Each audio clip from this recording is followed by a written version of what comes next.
Ever watch someone confuse a man in work boots for nobody and then realize too late that she just insulted the person who owns the entire room? Stay with me, because this one isn't just about karma. It's about what happens when arrogance meets reality in a building engineered for respect. She looked at his dirty boots. She looked at his skin.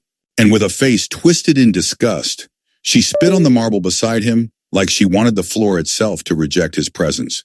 "You are disgusting," she screamed. "Get out of my sight before I call the police." Victoria King believed she was dressing down a lazy construction worker who didn't belong in the polished lobby of Sterling Tower. In her mind, he was background noise, one of the people who cleaned up after important people. She thought he was powerless. She thought she was safe, and that was her fatal mistake, because the man she had just humiliated wasn't the janitor. He wasn't security. He wasn't anyone who needed her approval to breathe. He was Marcus Sterling, the billionaire owner of the building she was desperate to buy. And in the next 10 minutes, Victoria was about to learn the most expensive lesson of her life. It started only moments earlier in the quiet, high-gloss lobby of Sterling Tower, where even footsteps sounded expensive. The space was designed to intimidate without saying a word.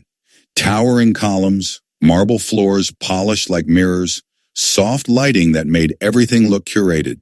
Victoria stormed in like the building owed her time. She was the CEO of Apex Realty. Sharp suit, sharper attitude, always running late, always treating the world like a series of obstacles between her and what she wanted. Her eyes were locked on her phone, thumbs flying, jaw clenched, mind already in the penthouse conference room where she planned to close a multi-million-dollar deal and cement herself as the most feared real estate player in the city. She rounded the corner without looking and slammed straight into something solid like hitting a concrete pillar that moved. Splash. Hot espresso exploded up and outward, painting the marble in brown chaos. The coffee soaked into dusty work boots. A few drops hit Victoria's pristine white designer heels. Her breath caught like she'd been attacked. She jerked back, furious, and looked up. The man she'd collided with was tall, broad-shouldered, black, wearing a faded high-visibility vest over a t-shirt, jeans worn with dust at the knees, and those boots she now stared at like they were contamination. In one hand, he held a tube of blueprints. In the other, he held the small hand of a 5-year-old girl with big eyes and a tight grip. The kind of grip kids use when they sense something isn't safe. The man didn't raise his voice. He didn't curse. He didn't puff up. He simply reached into his pocket and pulled out a handkerchief, calm as a steady hand on a control panel. "Ma'am," he said evenly, "I'm so sorry. Are you hurt?" He crouched to dab at the coffee near her shoe, trying to help. That's when Victoria snapped, not because of the coffee, but because of what she imagined she was seeing. A thug touching her expensive clothes. She kicked his hand away hard enough to make the little girl flinch. "Don't you dare touch me," Victoria shrieked. "Look what you did. The suit cost more than your entire life." The child's eyes widened, and she pressed closer to the man's leg. He stood up slowly, putting his body between the girl and Victoria with a quiet protective instinct. "It was an accident," he said, voice still controlled. "You ran into me." Victoria laughed, a cold, cruel sound that echoed off marble. "I ran into you." She looked him up and down like he was a stain the building should have filtered out. "Please, look at you. You don't belong here." Her tone turned sharper, uglier. "You're probably here to beg for change or steal copper wire." She leaned in as if her words were a weapon she enjoyed using up close. "This is a place of business, not a shelter for people like you. Clean this up or I'll have security drag you out to the street." Marcus stared at her, still as stone. His grip tightened on the blueprint tube until his knuckles paled. He'd lived long enough to recognize the pattern, the way some people look at a black man in work boots and instantly assign him a role servant, criminal, problem. He took a breath, swallowing the heat rising in his chest, because Lily was right there, watching, absorbing. "I am not the janitor," Marcus said quietly, "and I'm not cleaning up a mess you made."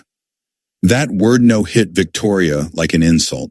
Her face flushed bright red. She wasn't used to being denied, especially not by someone she had already filed under. "Beneath me." "Excuse me?" She screeched, yanking out her phone like it was a weapon. "I don't think you understand how the world works. I am a CEO. I'm here to buy this building. And you? You are nobody. You are a liability." She snapped her head toward the security desk. Hey, why is this man still here? He assaulted me. He ruined my property. I want him removed immediately. The security guard, an older man named Joe with kind eyes and a careful posture, looked up and his face changed. Joe knew exactly who Marcus was. He started to hurry over, mouth already forming a respectful Mr. Stir, but Marcus raised a hand, subtle, controlled, stopping him with a tiny gesture. He shook his head slightly as if saying, "Not yet." He wanted to see the full diagnostic run. Victoria turned back, smugness returning. "You see? You're in trouble now." Her voice became poisonous, confident in the way people get when they believe the system is designed to protect them. "I bet you have a record, don't you? Don't you boys like you always do? Aggressive, violent, can't follow simple rules." Then her eyes dropped to Lily, and her cruelty shifted into something even worse, targeting the child. Lily's face crumpled and tears slid down silently. And raising a child in that environment, it's a shame. Really. Services. That girl deserves better than a father who drags her into high-end buildings to cause scenes. That was the line she shouldn't have crossed. Marcus didn't explode. He didn't threaten. He did something far more dangerous to Victoria's future. He got very, very calm. He crouched down, ignoring Victoria completely, and wiped Lily's tears with a gentleness that made the lobby's coldness feel even more obscene. "It's okay, baby girl," he whispered. "This lady is just having a bad day. We're going upstairs now. Daddy has a meeting." He stood to his full height, towering over Victoria, eyes hard as steel. "You're here to buy this building?" he asked, voice low and steady. Victoria scoffed. "Yes, I'm meeting the owner, Mr. Sterling. And when I tell him you let trash wander the lobby, he'll fire whoever let you in." Marcus nodded once, slow. "Is that so?"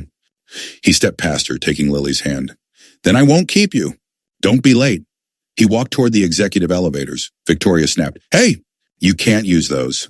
Those are for VIPs only." Marcus didn't even turn his head. He pressed his palm to the scanner. It beeped green. The doors slid open like they recognized him, because they did. As the elevator closed, Victoria stood there with her mouth half open, anger fighting confusion, still too arrogant to connect the dots she was standing on. 10 minutes later, Victoria sat at the head of a massive mahogany table in the penthouse conference room. Posture perfect, hair fixed, coffee incident wiped away like it never happened. Her lawyers and financial advisors lined her side like an army of suits.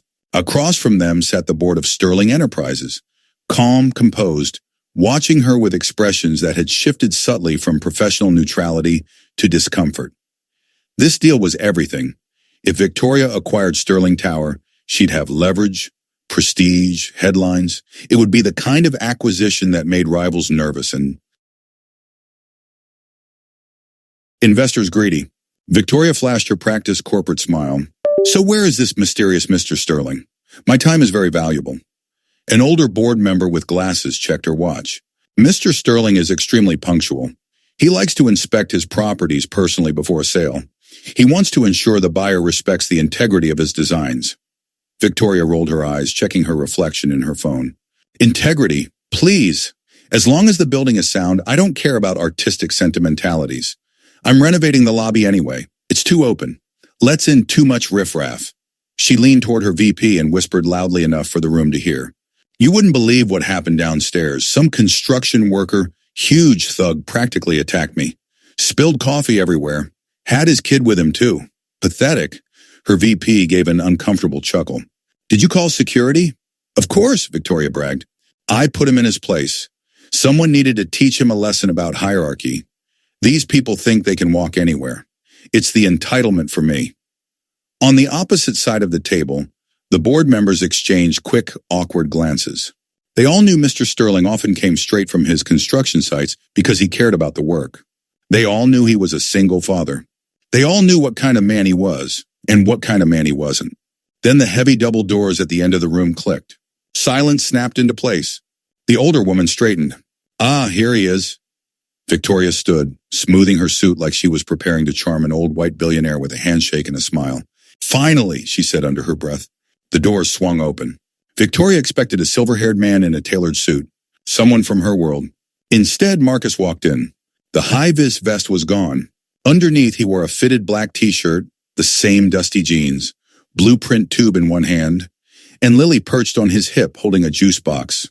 Calm now. Her brain stalled. What is he doing here? She muttered, then louder, panic and anger mixing.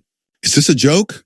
She jabbed a manicured finger toward him. Security, I told you to get rid of him. How did you get up here? Did you follow me? Are you stalking me now? Marcus didn't respond to her performance. He walked calmly to the head of the table, and nobody moved to stop him. Instead, the board members stood up, every single one. They nodded with respect. Good morning, Mr. Sterling, they said together. Victoria's blood turned to ice. Her hand fell limp at her side. The room tilted. Mr. Sterling, she whispered, barely able to force the words out. Marcus set Lily into the big leather chair at the head of the table, pulled a coloring book from his bag, and handed it to her like this was normal because to him it was. Be good for Daddy for 5 minutes, he said softly. Okay, Daddy, Lily chirped, already coloring a castle. Then Marcus turned to Victoria slowly, deliberately, letting the silence do work. You, Victoria stammered, voice cracking. But the vest, the boots. Marcus planted both hands on the table and leaned forward, authority radiating without yelling. I inspect my foundations personally, he said. I built this tower from the ground up. I know every bolt, every beam, every flaw. His eyes locked on hers. And today I found a major flaw not in the building, but in the person trying to buy it. Victoria scrambled, switching into damage control mode the way bad leaders do when the numbers turn against them. She forced a laugh that sounded like it hurt. Oh my goodness, Mr. Sterling, I had no idea. It was a misunderstanding. We were joking, bantering. Marcus repeated the word slowly. Bantering? He walked around the table toward her, each step measured. You called me trash. You accused me of stealing. You said my daughter didn't belong here. Victoria backed up, bumping into her chair. I was stressed. Traffic, the meeting. I mean it. I'm not racist. I have black friends. I donate. You called security, Marcus said, voice rising just enough to cut. You looked at my skin and assumed criminal. You looked at my clothes and assumed poor. And because you believed I had no power, you treated me like dirt. He stopped right in front of her, close enough that she couldn't hide behind performance. That isn't a misunderstanding, Victoria. That's character. You showed me who you are when you think no one important is watching. Victoria looked to her team for help. They stared down at their papers, embarrassed, silent. The board members watched her with quiet judgment. Victoria's voice dropped into pleading. Please, this deal, my company needs it. I've leveraged everything. If we don't sign today, I lose everything. Let's be professionals. Business is business. Marcus picked up the thick contract and flipped it once, like weighing it. He glanced at Lily, happily coloring, safe and unaware of corporate cruelty. Then he looked back at Victoria. You're right, he said softly. Business is business. Hope flickered in Victoria's face. Then Marcus pointed to the door, the same way she'd pointed him toward the exit downstairs. Get out of my building, and don't ever step into one of my properties again. If you do, I'll have you arrested for trespassing. Victoria's eyes widened as reality finally hit full force. She stared at the contract like it was life support being unplugged. Her lips trembled. She grabbed her bag, sobbing, and stumbled out, her heels clicking like a countdown she couldn't stop. Her team scrambled after her, apologizing as they fled. The doors shut. The room went quiet again. Marcus exhaled, rolling his shoulders as tension finally released. He picked Lily up. Did the bad lady leave? Unearthed, she asked, big brown eyes serious. Marcus kissed her forehead. Yes, baby. She's gone. She won't bother us again. He walked to the window, looking out at the skyline. He'd helped shape with his hands and his mind. He wasn't a construction worker in the way Victoria meant it. He was a builder in every sense. Creator, owner, father. And that day, he reminded everyone in that room of a truth too many forget. You can't measure worth by the outfit someone's wearing, and you should never judge people by what they look like when they think you're not looking. Victoria lost her job 3 days later when her board learned she'd burned the biggest deal of their company with her own mouth. Marcus kept building because real value isn't in the suit, the heels, or the title. It's in how you treat people who can do nothing for you. So tell me, did Victoria get what she deserved? And if you think Marcus did the right thing, hit like, because it helps push this message to more people who need the reminder. Subscribe for more stories about justice, karma, and the moment arrogance meets consequences. And share this with someone who believes kindness costs nothing but changes everything.